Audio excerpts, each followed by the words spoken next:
Сәлем, мен есімім Мадина. Бүгін мен бір күнде қалай ақшасыз қала жаздағымды айтамын.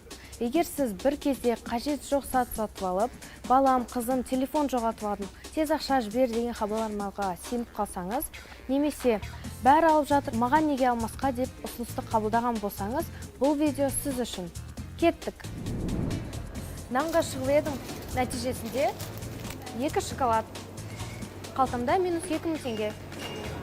Енді нан қайда? Шоколад дәмдірек қой. Импульсивті сатып алу. Бұл шын қажет болғандықтан емес, көңілің қалағандықтан алу. Шешім қабылдамас бұрын 24 сағат күте тұр. Ертең осыны алар ма едім деп өзіңнен сұра.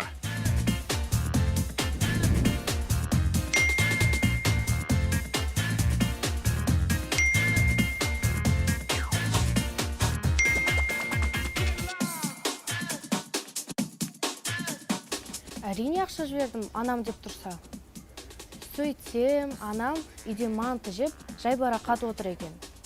Жақының сияқты өзің таныстырып алдауы мүмкін. Жалған сайт жіберу мүмкін. Тезірек деп қысым жасау мүмкін. Қоңырау шалып немесе тікелей сұрап, хабарласып тұрған адамды міндетті түрде тексер. Жеке деректерді ЖСН, банктік карта фотосын жіберме. Есімде бір күні дүкенге кірдім. Дәптер алмақ болдым. Қарапайым ғана түркөз дәптер. Тұрып таңдар жатыр едім, бір сатушы келді де бастады. Мынау соңғысы ең өтімді тауар. Сенен бұрын 3 адам алды. Бүгін минус 50%, ертең плюс 100. Бәрі алып жатыр деді. Сөйтіп, қолымда дәптер тұрған. 2 минутта соң дәптер жоқ, ал колонка бар.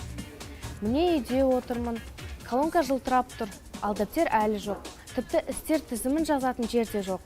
Осылай керегін емес, жеңілдікпен керексізін алдым. Соңғы 2 дана қалды. Тек бүгін бәрі алады, сен де ал. Жоқ деп айтуға қорықпа. Күмәндансаң алма. Әрқашан сатып алу тізімін жаса. Қысқасы, мен бүгін қателіктерінің тізімі мынау. Әдемі екен деп сатып алдым. Екіншісі, анама деп алаяқтарға ақша жібердім. Үшіншісі, сатушының сөздеріне еріп кеттім. Ал енді дұрысына қалай істеу керек еді, соған тоқталайық. Сатып алуға шектеу қою, алдымен ойлану, сосын ғана ақша жұмсау, барлығын тексеру, әсіресе интернеттегін. Кейін аламын деп айтуды үйрену. Ақша жау емес, оны тек ақылмен жұмсау керек. Болды, мен дүкенге кеттім, тек азық-түлікке ғана.